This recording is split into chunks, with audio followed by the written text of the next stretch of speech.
এখন? এই গাড়িটা রেজিস্ট্রেশন বিএন, নাম্বার প্লেট নাই, এই জন্য গাড়িটা আটক করা হলো। আটক করে আমরা এটা থানায় পাঠাবো। ওখান থেকে উনি রেজিস্ট্রেশন কমপ্লিট করে কাগজপাতি আপডেট করে তারপর গাড়িটা ছেড়ে নিয়ে যাবে। ভাই আপনার এই বিষয়ে কিছু বলার আছে কিনা? কোন বিষয়ে? এই বিষয়ে যে আপনি রেজিস্ট্রেশন বিহীন গাড়ি নিয়ে চলাচল করতেছিলেন। না, কোনো বক্তব্য নেই। এটা তো ঠিক না। এটা তো ঠিক না। রেজিস্ট্রেশন ছাড়া বাইক চালানো তো ঠিক না। না, এই জন্যই তো রেখে যেতেছি।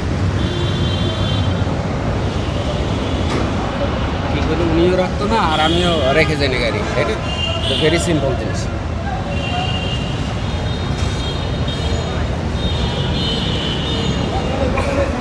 ভাই এখন এটা প্রসেসিং করে কিভাবে নেবে উনি? এটা উনি ওই যে বিআরটিএতে রেজিস্ট্রেশন করবে গাড়িটা। রেজিস্ট্রেশন করার পরে ওনার যে কাগজপাতি পাবে, এই কাগজপাতিগুলো থানায় নিয়ে গেলে ওখান থেকে গাড়ি ছেড়ে দিবে। রেজিস্ট্রেশন যতক্ষণ পর্যন্ত না করবে ততক্ষণ পর্যন্ত গাড়ি ছাড়বে না, এটা আটক থাকবে। পেপার জমা দিলে দিবেন, আরও কোনো রকম ফর্মালিটিস আছে। বিআরটিএ থেকে আপনার গাড়ির কাগজপাতি আপডেট করবেন, হ্যাঁ, সব তারপরে- কাগজপাতি কমপ্লিট করবেন, এটা নিয়ে গেলেই গাড়ি দিয়ে দিবে।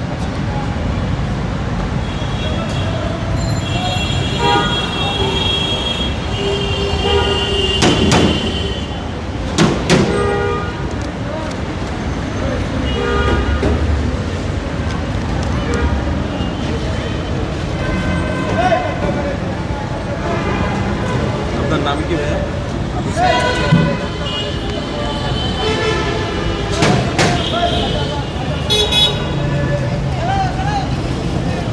এটার নাম? পদ্মা সেতু, মেট্রো রেল এবং এলিভেটেড এক্সপ্রেসওয়ে নির্মাণের গর্বিত অংশীদার বসুন্ধরা সিমেন্ট। নতুন মোটরসাইকেল, এটা তো শোরুম পেপারস, নাম্বার হয় নাই। নাম্বার ছাড়া গাড়ি তো রাস্তায় চলা নিষেধ, আপনি জানেন না? ঈদের পরে ছুটি তো কত কবে কিনছেন এটা? অনেক দিন হয়েছে। গাড়ি হারাই গেছিল, আর একটা নতুন কিনছে। এই গাড়ি হারাইছে, এটার পুরান কাগজ সেরকম। আমার কাছে আছে।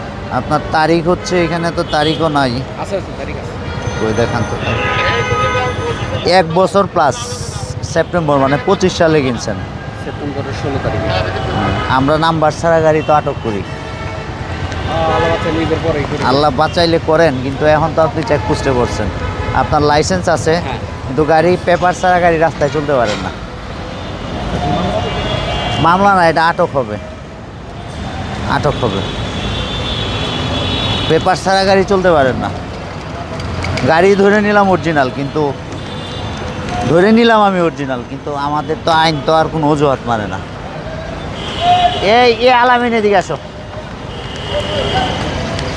এই যে নাম্বারবিহীন, রেজিস্ট্রেশনবিহীন, ধরো ব্যবস্থা নেওয়া, আইনত ব্যবস্থা, থানায় দিয়ে আসো কাগজপত্রগুলো। রেজিস্ট্রেশনের জন্য কাজগুলো শেষ করে ওই কাগজ দেখাইলে আবার গাড়ি দিয়ে দিবে। এদিকে আসেন, এদিকে এদিকে এদিকে। তাহলে কি আমি এখন চলে যাবো? এখন 1 মিনিট, যে আপনি ওই যে সার্জেন্ট থানায় দেবে, কোন দারোগার অধীনে বুঝাই দিছে, এই যে কী কাগজ, একটা ছবি তুলে নিয়ে যান, সমস্যা নেই, আপনার সুবিধা না, ঘুরতে হবে পরে। কাগজপত্র, ড্রাইভিং লাইসেন্স। হেলমেট পরেন নাই কেন? রেজিস্ট্রেশন পেপার কাগজও নিছে, মানে ইনভয়েস নিছে এবং ড্রাইভিং লাইসেন্স নিছে। ইনভয়েস হচ্ছে আপনার নাই, বিআরটির কাগজটা নাই, থাকলে তো আপনাকে ছেড়ে দিতাম। শোরুমের পেপার, ওটা নিছে। গাড়ি কিনছেন আপনি 2025 সালে, রেজিস্ট্রেশন দিবে না তাহলে? রেজিস্ট্রেশন দেবে না, ওটা তো লাগবে। কোনটা? ইনভয়েসটা আপনাকে ফেরত দিয়ে দিব আমরা, যেহেতু কাগজ করতে ড্রাইভিং পারি। লাইসেন্স? ড্রাইভিং লাইসেন্সটা দিয়ে দিব, দিয়ে দিব, শুধু গাড়িটা আর একটা জিডি নাম্বার, যে থানায় যে রেজিস্ট্রেশনের জন্য কাজগুলো শেষ করে ওই কাগজ দেখাইলে আবার গাড়ি দিয়ে দিবে। এদিকে আসেন, এদিকে এদিকে এদিকে। তাহলে কি আমি এখন চলে যাবো?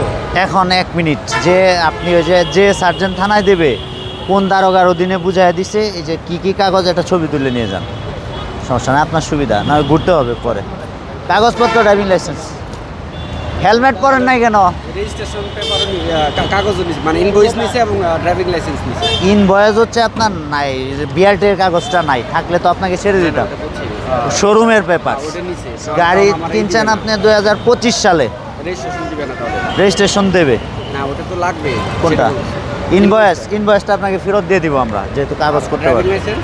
ড্রাইভিং লাইসেন্সটা দিয়ে দিব, দিয়ে দিব, শুধু গাড়িটা আর একটা জিডি নাম্বার, যে থানায় যে